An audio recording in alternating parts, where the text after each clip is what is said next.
Huh.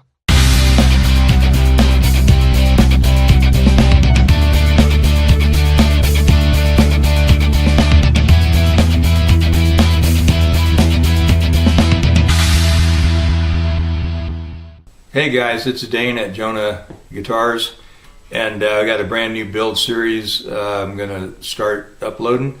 It's about this guy right here, the GECKO, and all of the whole process of building will be covered. It's going to be a very complete series. So I hope you join me, and we'll see you there. Hi guys. So I just sanded. I raised the grain, and then I just sanded everything with 320.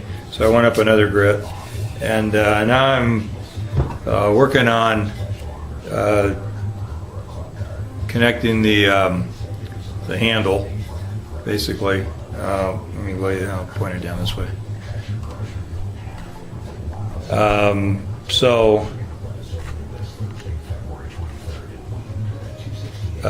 I have had a lot of handles through the years. Here's an example. Just a board with an eye in the end of it so I can hang it up, and then screws to attach to whatever I was doing. That's got green paint and black paint. This has got some red paint on it. That would have gone into a pocket and screwed into either side of it. So, boy, I'm doing a lousy job with this camera. This is another, I don't remember which guitar that was. Might have been the mandolin, I'm not sure. Anyway, background noise brought to you by the little compressor I'm going to blow this off with. And this is the one I'm going to use. And I'll tape the cavity off. Got tape. And I'll keep the tape down a little bit off the edge so that the lacquer can roll over. I will come back in with a sanding block.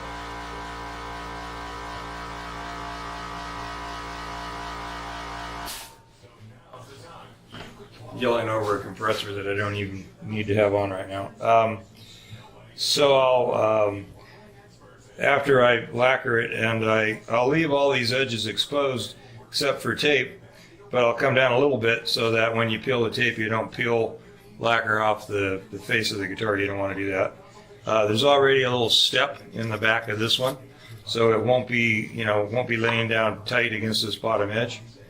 So there's a gap in there, right in there. So and then it'll also be shimmed over from this edge, so there'll be a gap there as well. So then when I'm spraying, I don't have anything that the lacquer is going to build up onto and connect the two pieces, right? And then when you try to take the thing away, you're chipping lacquer.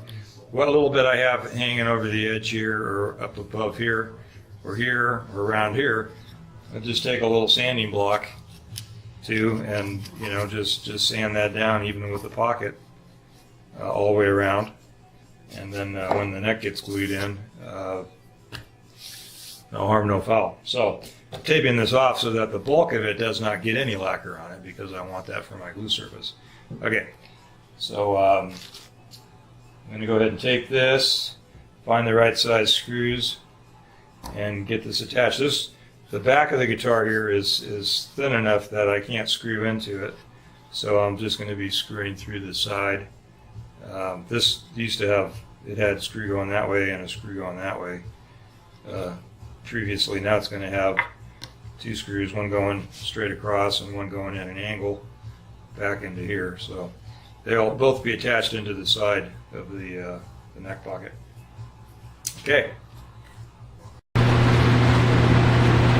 Okay, I've got this body all blown off, dusted off good, got the handle on.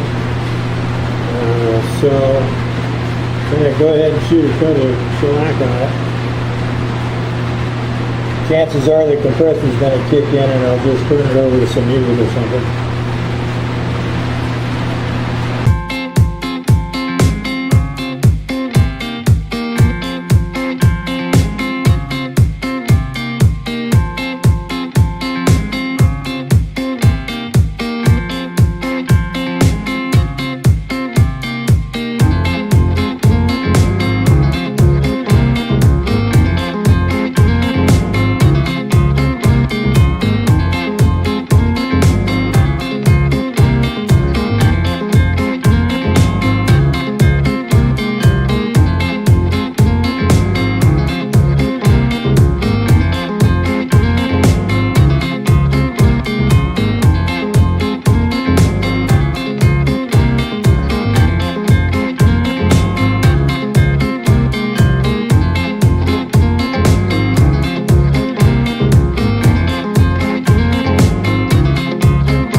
just realized I shot this without my glasses on. So I'll put them back on. Just doing a one, well, what most guys that do this call one coat is basically a pass across the grain and a pass with the grain. So I did one quick coat, front and back, and the edges. And now that everything's sealed, I'll let this dry. Let this dry overnight. I really like the looks of this thing. I am thrilled beyond words. This is what it's going to look like once it's lacquered. So it's going to be smooth, of course. Right now it's got no grain fill or anything in it. And I mentioned before I'm going to grain fill with probably a black, so that it just really accents that grain. And this maple is really pretty. I'm not sure. It's not like real figured wood, but it's got something going on in it that's just pretty cool looking. Yeah, you can kind of see it right there. So yeah, I did a one-piece neck for a Telly. First guitar I built, actually. And some 15 plus years later, this piece of wood turned up. It's been in my rack all this time. I have these little bits and pieces of it here and there. Anyway, very happy with that. And I don't have a button. A lot of times when I'm doing this, I have my my strap buttonhole already there, and I put an eyelet in the other end as well, so I can hang it either direction. I may go ahead and do that before it's all said and done. Just wanted to hold it up here for the GECKO. Now I got a big streak of light right through the GECKO, so there we go. All right, I'll shut you off now. Hey guys, it's been skipped an evening, so shot it 2 evenings ago, and back up a little bit. Anyway, it's got that first coat of shellac just to seal it off, and I'm going to grain fill it. I've got to mix some up. I'm going to try something different on the grain fill. A Robbie O'Brien, very well known, very good luthier. Did a video on using drywall filler, or drywall mud. Anyway, and just staining it a color, you know, and mixing some color into it, and I'm going to try that. I've tried every other possibility, I'm pretty sure, except for that one, and I haven't really found. Maybe I'm trying to find the one that's easy and actually works. Every one I've ever tried just takes forever, and it's probably the one part of the process I just don't have any patience with. I don't know, but so I'm going to try the drywall mud method and see what happens. Yeah, I was just going to rattle off as quickly as I can remember what other processes I've used and have just not been all that pleased with the results. The original, of course, grain filler, oil base. I had I think the brand was GECKO, and in fact, I just recently dug that out of my cabinet and found that it was too hard to use and tossed it. But it was an oil base. It would take 3 days after one filling for it to dry enough to sand back a little bit and then refill, because it always sank in. Another one was I think I want to say Zap It. I could be wrong. Could just be Zap. Anyway, it's right in the cat. I should just go look at it. Anyway, it's just it's an epoxy filler. And I tried it on a base that I did a refinish on, and I don't know, maybe there was some chemical left on the base, but it did not harden. It took days to harden, and when it finally hardened, it was extremely difficult to sand. So I don't want to try that on this guitar. I have used it on other things since then, and it has hardened just fine. I just don't like the idea of how hard it was to sand out. Then I used Aqua Coat, and that wasn't very successful. I ended up with little white hard balls in it that were getting in the pores, and then you'd have these little hard or white pores sticking out. Especially on a dark wood. I was using that on a, I don't remember what that was. I think it was blood mahogany I was trying to use that one on, and it was obviously, it showed up really bad in the pores because it was turning white and it wasn't working out. Also tried in small areas. I tried just the end grain sanding dust. Rubbed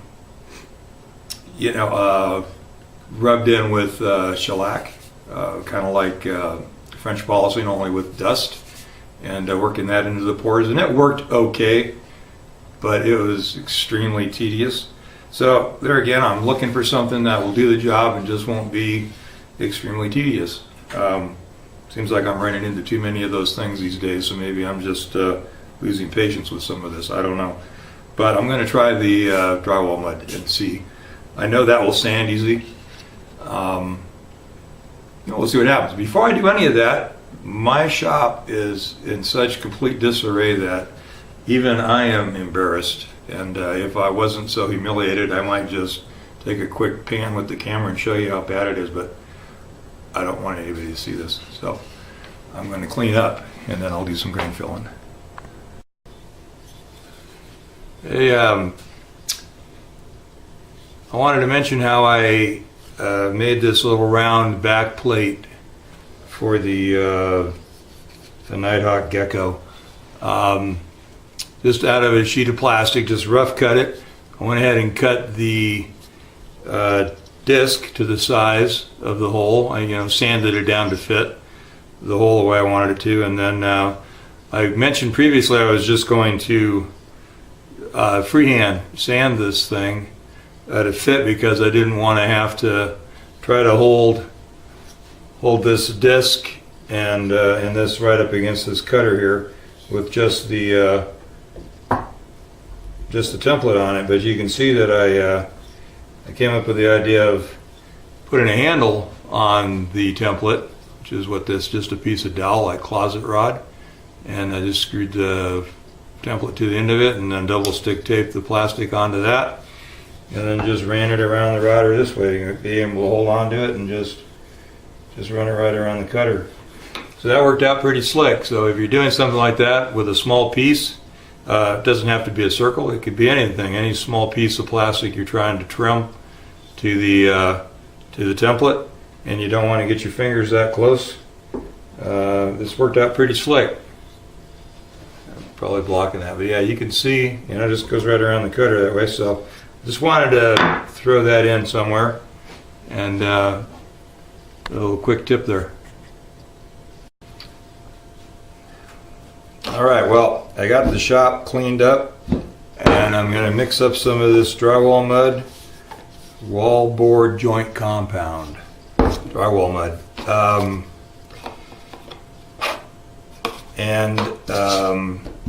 I'm going to use this Color Tones, just black pigment.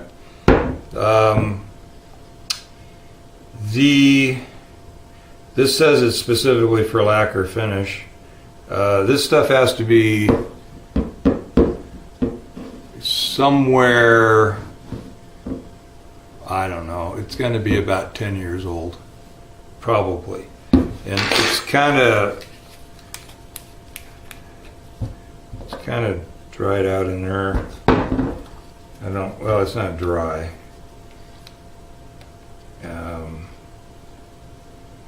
But it's no longer in a liquid state.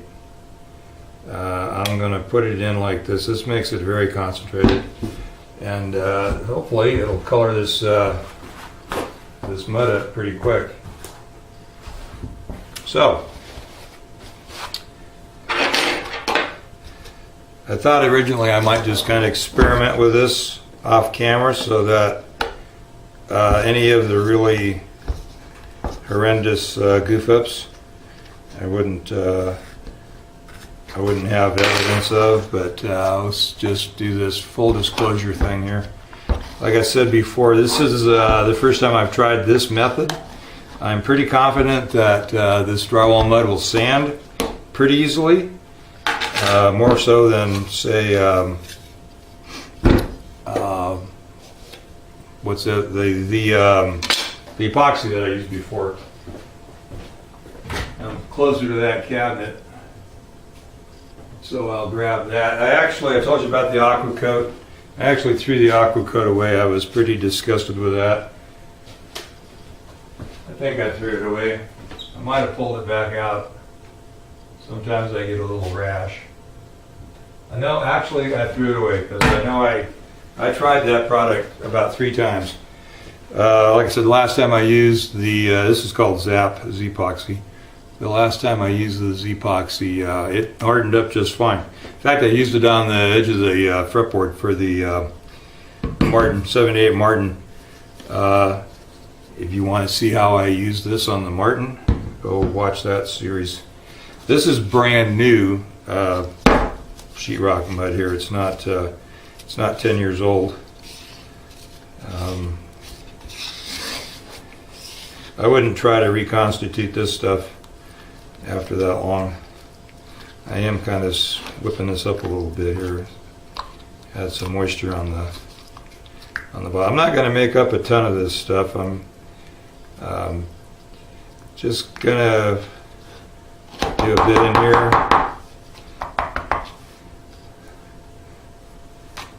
This is the smallest amount I could buy, and I probably could have gotten some from some of my contractor buddies, guys that are still currently contracting. That'll be plenty.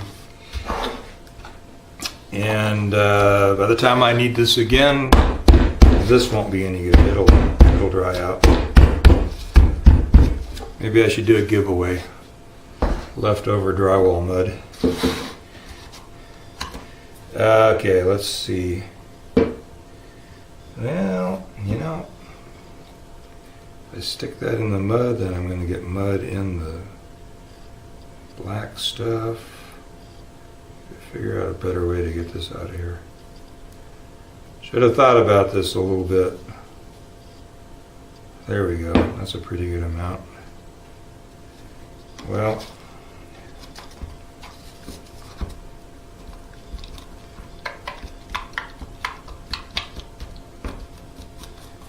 this might not melt in here, you know. I didn't think of that, being that it's designed for lacquer.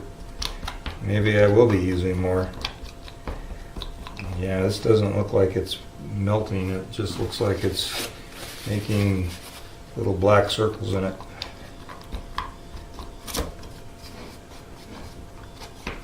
That is not melting. You know, I have access to black pigment that will melt in this at work, but that would mean I'm done for the day. Oh, shoot. Well, let me keep messing with this.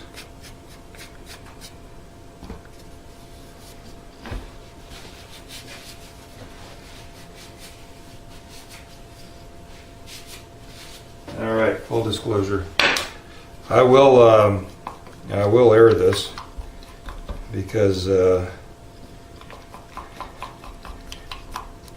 want you to be aware of what not to try as well. This is not getting me where I need to be, I don't think. In case you don't know, what drywall compound or sheetrock mud is water-based. It's just water soluble, so you know, I shouldn't assume that everybody watching has used sheetrock mud and understands how it works. So yeah, so we're not getting anywhere with that. I do want to try some here real quick, even though I won't be able to use it because this is screwed up now, the mud. But I'm going to dribble some brown stain, some trans tint that I got. I bought the full set. When I bought this color tone stuff, I bought the full set of of the solid color pigments. I also have quite a bit of trans tint. I got some trans tint here that I bought sort of locally in the next largest town south of here, which is called Reading. I just want to see if this. I just got this at a paint store, and I'm not sure what it's supposed to be soluble with. I know it was that it'll melt in shellac and in lacquer also. I don't know what it'll do to this this mud here, so I'm kind of curious to see what happens with that.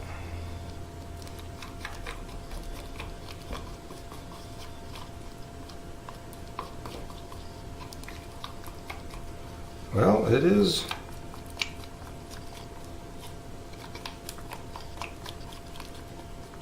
It's mixing in. Yeah, mixing in with it. So just made light mud here. Pretty sure I still want to use black. I was considering, before I turned the camera on, going to just do a dark brown. But I want black. Dark brown might be okay on the mahogany, but I want black in the walnut for sure. And I think the black in the mahogany will look better too. So, okay, we'll call this failure number 1 on the grain fill. So at least I got the shop cleaned up tonight. All right, we're going to try this again.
All right, so we will go ahead and commence here.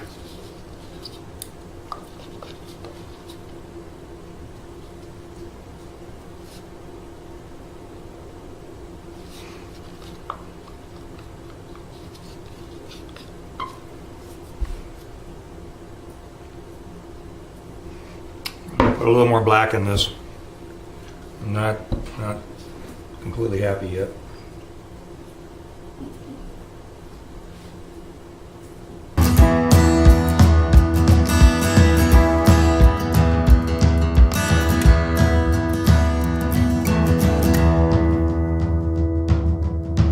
All right, let's just glop some on here. You could just do this with, with a rag and smear it around, but I'm just going to go ahead and use a Bondo spreader. And I'm just going to work it across the grain. You try to go kind of across the grain or 45 to the grain so that you don't just drag it right back out. And once you get to a point, you will just go across it with a rag.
Okay, so I'm bringing you back in. I did the back, doing the edges, and I'm just swirling it on the edge with my finger.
Some stuff stuck on the front here. All of this should, really sand off very easily. Any residue that might be left over. And I'll just probably take 400 to it and just give it a quick once over, kind of probably even a wet sand. I don't think I have any regular good 400 gold here, so I'll have to go with the wet, and then just give it a pretty quick once over with that, just to make sure there isn't anything left on the surface, and then give it another go around with the filler, make sure I got all those pores filled up. I could, and I might, go ahead and shoot a coat of lacquer on it, or maybe even another coat of shellac, and just see if it sinks. But I'm pretty sure that once this dries, I'll be able to, I'll stick a good light on it and look at it and see if it looks like the stuff is sinking in. There's definitely swirl marks and stuff from the mud still on here. One cool thing, already I can see that this filler is really given direction